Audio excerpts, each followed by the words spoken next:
बिस्मिल्लाहिर्रहमानिर्रहीम। अस्सलाम वालेकुम। आज मैं आपके लिए तवा कलेजी की रेसिपी लेकर आई हूँ। ज़बरदस्त सी चटपटी सी रेसिपी है, ज़रूर इसको ट्राई करिएगा। और इसको आपने सिर्फ 8 से 9 मिनट पकाना होता है और इसके छोटे छोटे से पीस कटवा लिए।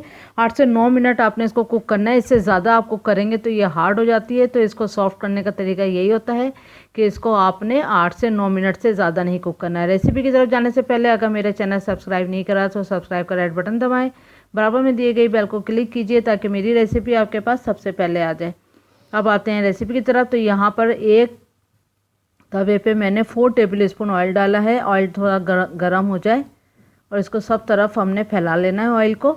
तो एक लार्ज प्याज हमने लेनी है, उसको बारीक बारीक काटना है।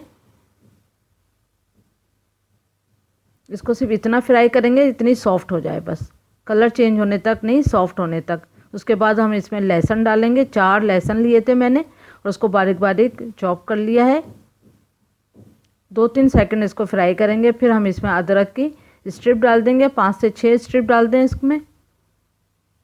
चंद सेकंड इसको भी हल्के से फ्राई करेंगे। उसके बाद हम इसमें हल्दी डालेंगे 1/2 टीस्पून, कुटी लाल मिर्च डालेंगे 1 टीस्पून, भुना हुआ पिसा हुआ ज़ीरा है 1 टीस्पून और कुटा हुआ धनिया है 1 टीस्पून और नमक है 1/2 टीस्पून के करीब या 1 टीस्पून। लेकिन नमक अभी नहीं डलेगा इसमें, नमक सबसे आखिर में डालूंगी। अभी सारे मसाले डालूंगी और नमक आप अपने जायके के हिसाब से भी डाल सकते हैं। यहाँ मैं सिर्फ 1/2 टीस्पून ही डालूंगी। चंद सेकंड ही हम इसको फ्राई करेंगे।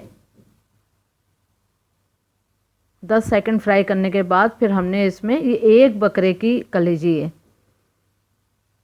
और इसको छोटे छोटे क्यूब्स में, इसको मैंने लहसुन लगा के कुचल के लहसुन लगा लिया था। छिलकों के साथ कुचलते हैं लहसुन को, फिर इसमें लगा लिया था। फिर इसको वॉश कर लें तो कोई स्मेल नहीं रहती। अब 8 से 9 मिनट इसको इसी तरह हम फ्राई करते रहेंगे, मीडियम टू लो फ्लेम पे। हाई फ्लेम नहीं है, बस मीडियम से थोड़ा कम है, लो से थोड़ा ज़्यादा है, दरमियानी आँच।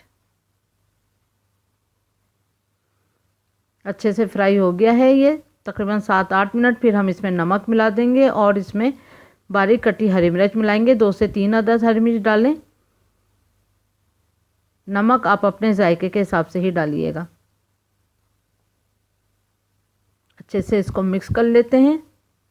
जब 7 मिनट हो जाएं कुक होते हुए फिर आपने नमक और मिर्च डाल देनी है इसमें। फिर ये 8 मिनट हो जाएंगे। टाइम का इसमें बहुत ख्याल रखना है। ओवर कुक इसको कलेजी को बिल्कुल नहीं करते हैं वरना बहुत हार्ड हो जाती है।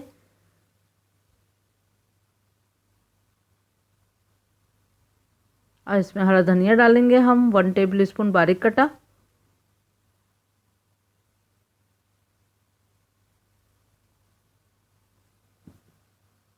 इसको भी मिक्स कर लेते हैं। चूल्हे को हमने बंद कर दिया है। तो ये देखें बहुत ज़बरदस्त सी रेसिपी है। इसको ऐसे ही रूखी खा जाते हैं तो बहुत मज़ा आता है। ज़रूर ट्राई करें recipe. Thank you for watching. Like करें, सब्सक्राइब करें, शेयर करें। अल्लाह हाफिज़।